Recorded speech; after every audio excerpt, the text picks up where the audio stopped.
the daily gambling game show that takes betting seriously, but not much else. Get our favorite plays on the totals, sides, props, exotics, and futures to jump on now. So let's get it started with Jason and Ben. Let's get it started with Jason and Ben. Let's get it started with Jason and Ben. Something custom chemicals about the console fairly know. Let's get it started with Jason and Ben. Let's get it started with Jason and Ben. Yo, what's going on, everybody? Hope everybody is well and had a wonderful Monday evening watching sports and wagering on sports. We certainly did. This is One Bet. I'm Jason. That's Ben. We do this 7 days a week, generally right around noon Eastern. I'm not sure what form you're watching this on. If you're watching it on my Twitter, you can also subscribe and watch every episode on YouTube. You can get us subscribed on Spotify, on Apple Pods, the Odyssey app, iHeartRadio app, any of those things. Then you'll know whenever we go live, and you'll be able to archive our stuff and get all our bets. First, second, and third down are three favorite plays of the day that we've made since yesterday. And like I said, there is always a yesterday because we do this 7 days a week.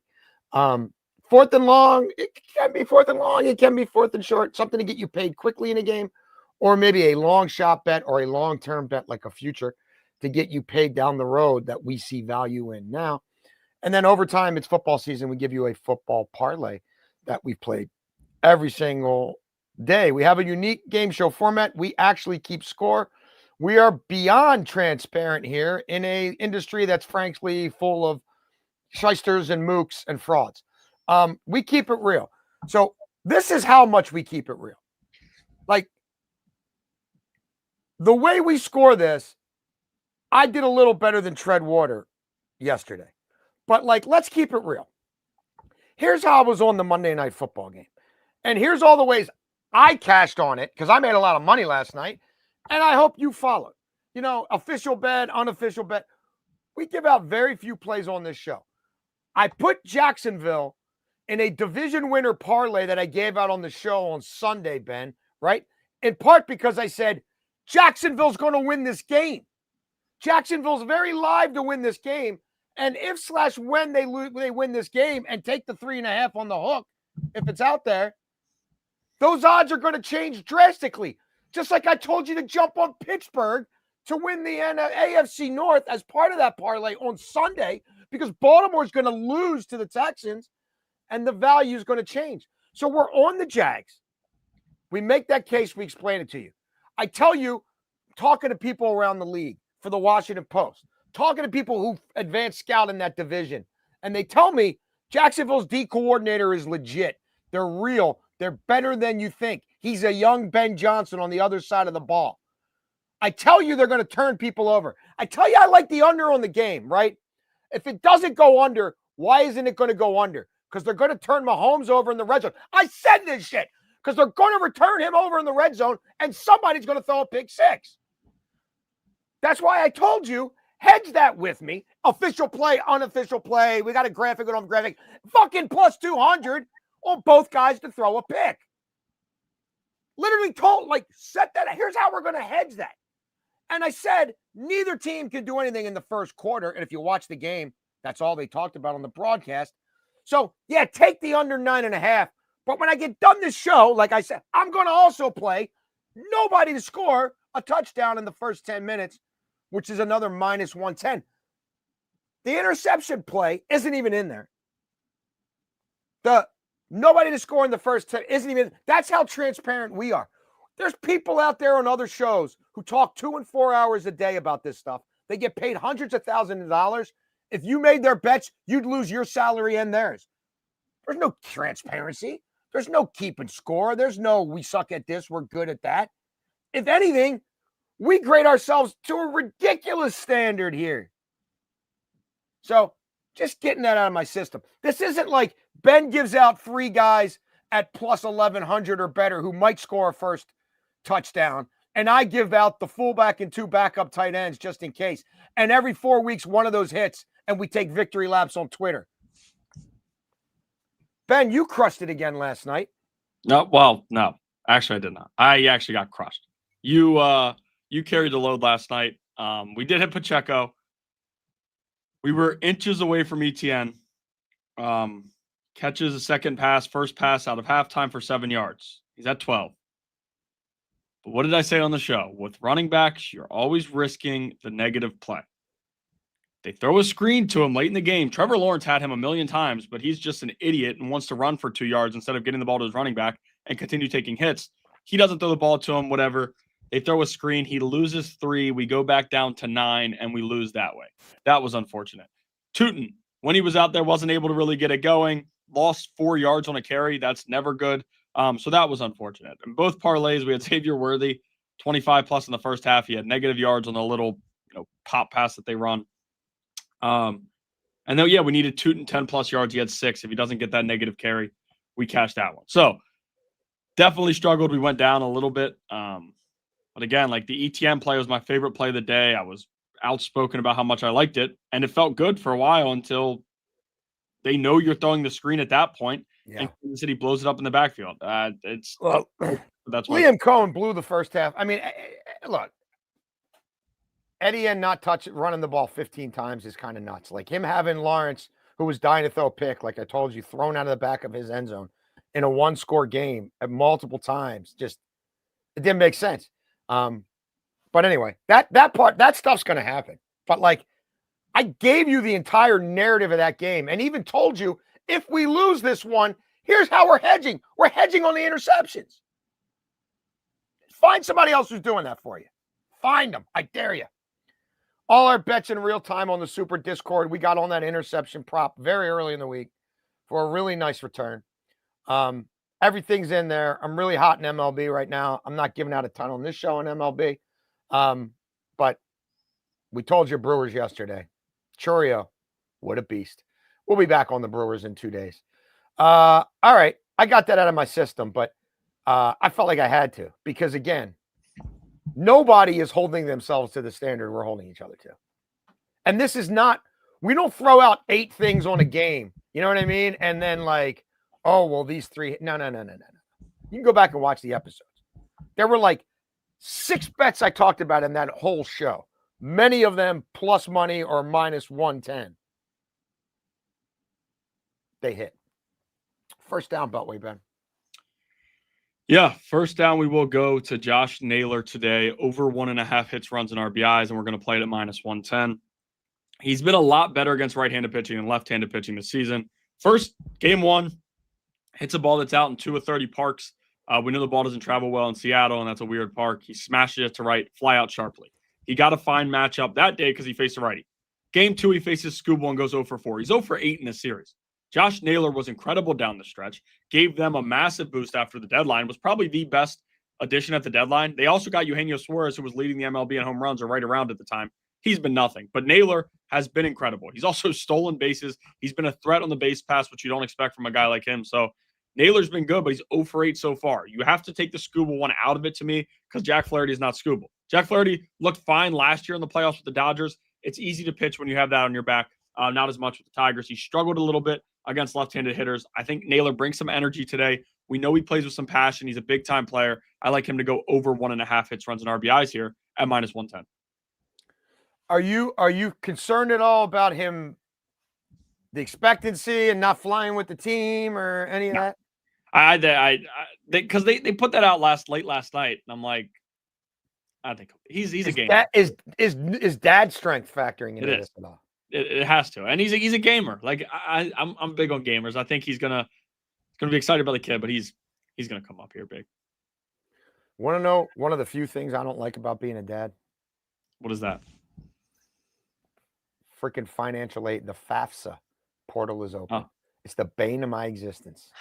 This is the last time I have to do it for 2 kids, because by the time Rocco's out of college, Mateo will be in high school. I think I get a year buffer before I have to start submitting for Mateo all the places he's going to apply. So this is the last time I have to do. Mateo could get a full ride. I have to do, but yeah, maybe. Baseball's cheap with that, but I hate FAFSA day, and I've declared today FAFSA day. I'm not going to sleep tonight till everybody's CSS profile and FAFSA is done. First down for me.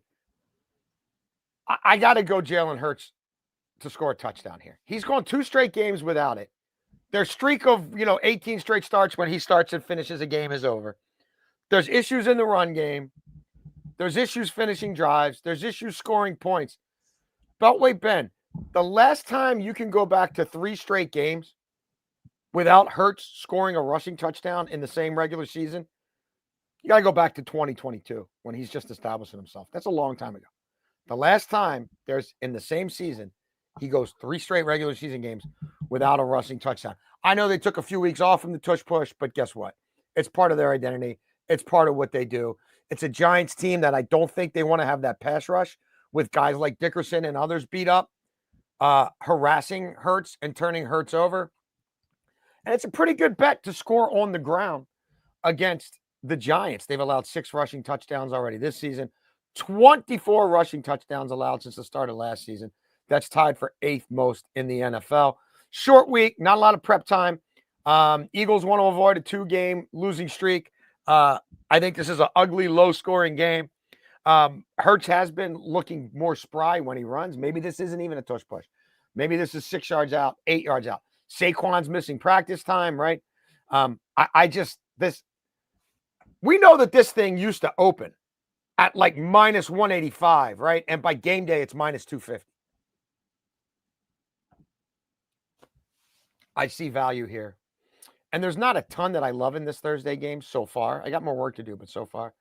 But I do think Hurts can get us home here. And I think it's going to be a lower scoring, tougher game. And I think they're going to want to stick with their sure thing. Second down, Beltway Ben. Yeah, second down, we will go to the NFL early. We're going to move them up to 6.5 just to get it fair. They're going to beat the dog shit out of the Ravens. There's no way around it. There's no way to discuss it. I don't care. John Harbaugh tried to sell some people that they're going to have some guys coming back from injury. He feels confident about that. He also feels confident the defense is just inches away. They're going to turn it around. They're very close. He told us that last week before the Houston Texans, whose offense has been awful. There's no way around that. Their offensive line sucks. Their offense sucks. And they were able to have a career day. C.J. Stroud, one of the best games of his career since his rookie year.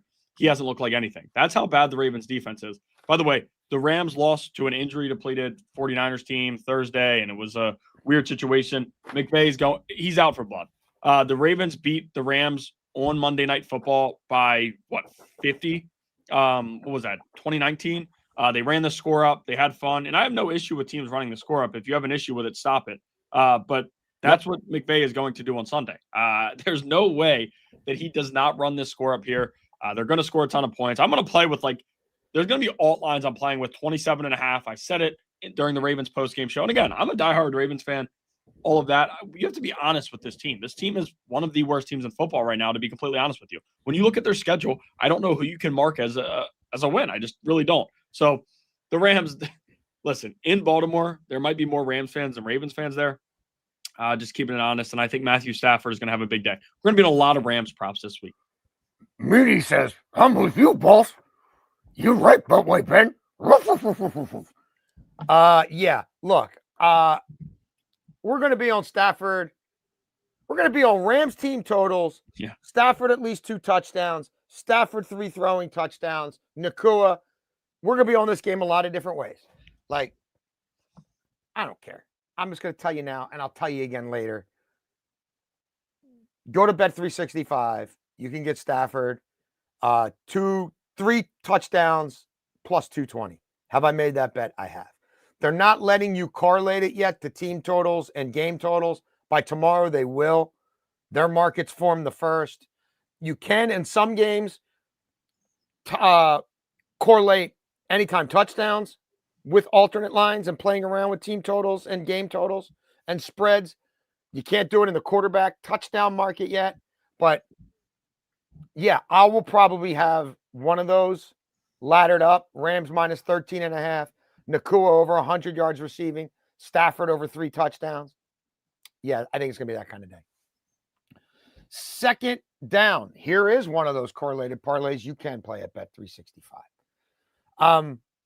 Cowboys are playing Carolina. Ben talks a lot on this show, and rightfully so, about how much the Bengals suck against tight ends. You want to know who sucks against tight ends as bad as the Bengals? The Carolina Panthers. We were on Waller last week. We thought he'd go off on them. He did. Carolina this year, when you throw to tight ends this year, Beltway Ben against Carolina, you're 32 of 38 for 401 yards, 3 touchdowns, no interceptions. Since the start of 2024, when you throw to tight ends against Carolina, you have a 129.8 passer rating. That is the highest in the NFL. 9 yards per reception, most in the NFL. 78% completion percentage, third highest in the NFL.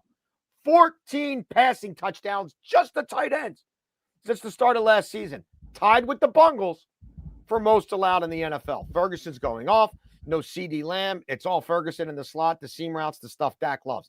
Dak is in a rich vein of form. We are going to be on Dak to throw 2 or more passing touchdowns here. That's minus 150. It's an official play. Whatever the fuck. Yeah, blah, blah, blah, blah, blah. Yeah, he's going to do it. He's also probably going to throw 3. We'll get to that later in the week. Why 20 points? Because I'm being conservative. That's why. Dallas has scored 77 points the last 2 weeks. Dallas has scored at least 24 in every game but one. Carolina's given up at least 24 in every game except for the somehow shutout of the Falcons, which was a total anomaly.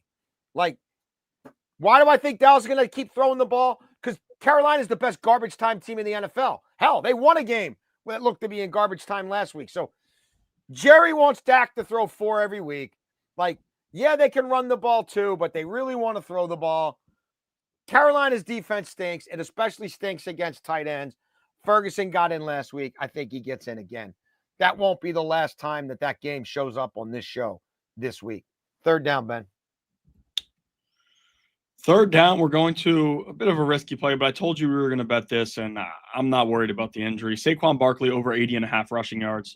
Jason mentioned Jalen Hurts rushing touchdowns. I would actually consider playing Hurts and Barkley anytime touchdown combined. This is a revenge game for Barkley. He is facing his old Giants team, and that is the worst run defense in the NFL, depending on what you look at.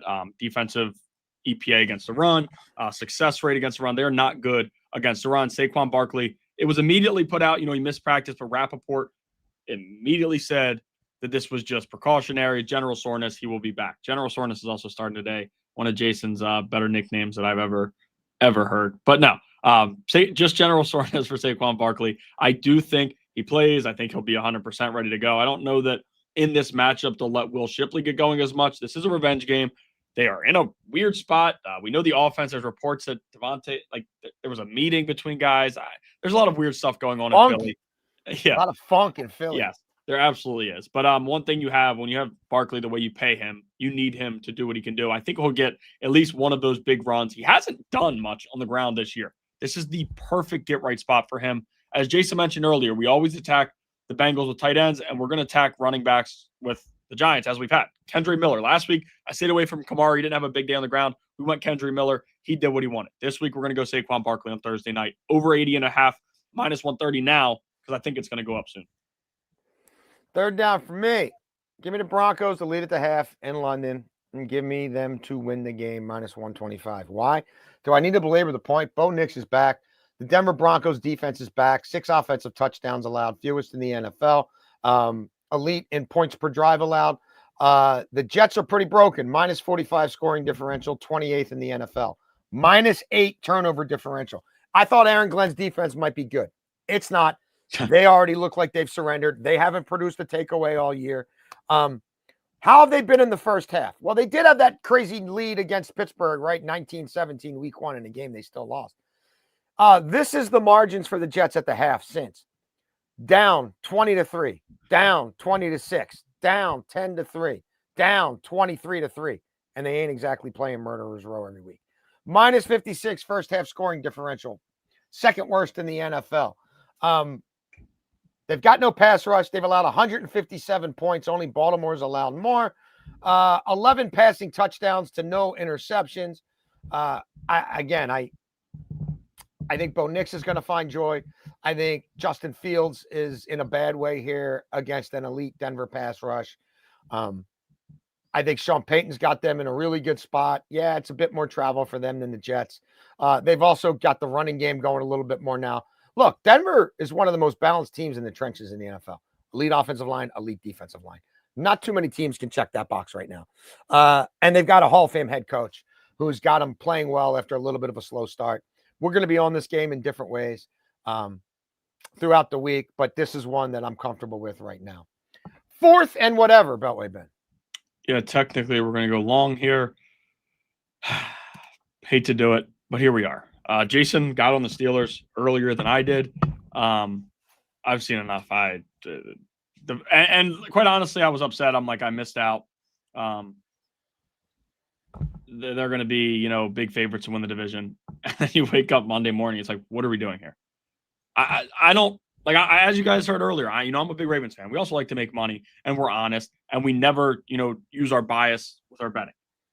How right now, and let them get healthy, right? The Ravens are going to get healthy, right? That's not saving anything. This defense sucks. This defense is terribly coached. They don't have anybody in the trenches. They don't do anything well, really. And Lamar Jackson's out. When Lamar Jackson gets back, he'll drag them to some wins. Absolutely. Lamar Jackson, top 2 quarterback in the NFL, in my opinion. Nobody fights harder for Lamar than me. However, this defense sucks. It literally is horrible. And you watch it week in and week out. The Steelers, they have issues. They're not going to win a Super Bowl. They're not going to do much in the playoffs, but they will win this division. No Joe Burrow. That you can cross the Bengals out there. Jake Browning has not looked like what everybody thought he would, and their defense is awful. The Browns, that's the other team in the division that gives me scare right now with the Steelers, because could that defense take them on a run? Gabriel limits turnovers, maybe, but I don't see them winning enough to win the division. So I do like the Steelers to win the division, and we toss in the Eagles because if I'm doing a longer parlay right now, I'd like to get us to plus 200 or a little bit more. I don't see the Eagles losing that division. The Commanders had a good win. That was against a banged-up Chargers team. I don't think they catch them. And then the Cowboys, they're playing good football. They're fun to watch right now, but I don't think they win it either. The Eagles are too good. Plus 232 on these two. I'm with you. Hey, those two were a part of my 4-legger. That was 20, almost 27-1. Yeah. You can't. That doesn't exist anymore because the Jags odds are shot, and the Steelers. You're not getting plus 200 on the Steelers to win the division anymore. We are going to General Soreness, who I've had mixed results fading. Jack Flaherty, freaking bum. He's not facing the Guardians this time. He's faced the Guardians like 3 of his final 4 starts, and we know how limited the Guardians are scoring runs. Flaherty at home's allowed 15 home runs in 92 and 2/3 innings pitched, and he's facing a Seattle team that if they hit him out in Seattle, they can hit him out in Detroit. I know Comerica is not the greatest hitter's park in the world either, but Flaherty knows how to serve him up, and this lineup is going to wear him out. Logan Gilbert, you love him at home, not on the road with his 5 ERA. He's allowed 12 home runs in 62 and 2/3 on the road. League batting over 260 against him on the road. Ain't like at home. Riley Green sees him really well. Gleyber Torres sees him really well. Javi Baez sees him really well. I think Hinch will get creative at home and try to manufacture runs. I think they will put pressure on Cal Riley and that Seattle in the run game and on Seattle's defense in general. I think they will try to small ball to manufacture runs early, and I think both these teams can hit home runs. Torkelson, Riley Green, Carpenter back at home. I like that for them. Seattle's the worst hitter's park in baseball. So I'm not sure about either starter. I think there's home run potential. I also think the Tigers have a really creative manager who probably feels it's really important to get a bit of a lead and take a little pressure off Flaherty. So we're over the 3.5 there. Overtime. Yeah, Meaty. Right there with you. And also real quick, you want to explain to Jeff, Jeff just asked about the half. Yes, got to have a lead at the half. Got to have a lead at the end of the game. That hoodie, I would think that hoodie's there in the next 2 days. Yes. But yeah, half and full. You do it for soccer as well. You put them out. It's just. So yeah, tie at the half, and we're. Yeah. Right. Overtime. I'm doing an early college football parlay. And I'm going to be on that Washington game too. Yeah. Washington, USC. Washington is better than their first 3 quarters against Maryland. I fully believe that. Maryland was playing good, took their foot off the gas, but Washington's a very good football team. And I also think they're going to get a little bit healthier this week for Friday night. Shorter week, but I think they get healthier, and I'm not buying Rutgers whatsoever. USC is going to be my Cincinnati this week. Cincinnati I had by themselves. I had them in 2 parlays. They're beating Michigan. I fully believe that. They choked a little bit at Illinois. Now they come home against a Michigan team that, to me, is still a few years away with Underwood. Now, I think USC wins this game. I mean, like I said, this is exactly how we attack Cincinnati. Last week, it was either Monday or Tuesday. We gave out Cincinnati in our overtime parlay. I think it was Tuesday. Then a little bit later in the week, we gave out like a plus 300 with Cincinnati involved. And then Saturday, we gave them out by themselves. USC, I think I'm going to give out by themselves sooner because I don't want to, lose a lot of value because I think they're going to go up because I think smart bettors will be betting on them. But I do like USC on the money line and Washington parlayed at plus 114. I like that. I like that a lot. Overtime for me, I don't need to belabor the point on some of this, right? We know I'm already on Denver half and full. We know they're a better team than the Jets. Does London give me a little pause? It does. Let's just take them to win that game. The Eagles have still won 18 of the last 19 games that Jalen Hurts started and finished. Let's not go crazy. It's Vic Fangio against a kid making his third start without his best downfield weapon. It's Dable on his last legs against Sirianni, who just finds ways to win. And again, it's in a short week. We talked about the Rams and Ravens. I'm getting conservative here and just saying hell freezes over and it's a field goal. Just because I've had some bad beats with the Rams. So I'm going to say maybe it's the Ravens' last stand. There is no last stand. But let's play it at a field goal. And then the Panthers and Cowboys. Look, we've been telling you, Panthers are 16-6 to the over their last 22 games. Panthers are 7-1 to the over their last 8 at home. Like the Panthers are the best garbage time team, second half offense when they're down 3 scores in the NFL. And Dallas is humming along right now and running it through a tight end who Carolina can't stop. Dallas's points totals, 59 in their games, 59, 80, 45, 44, 57.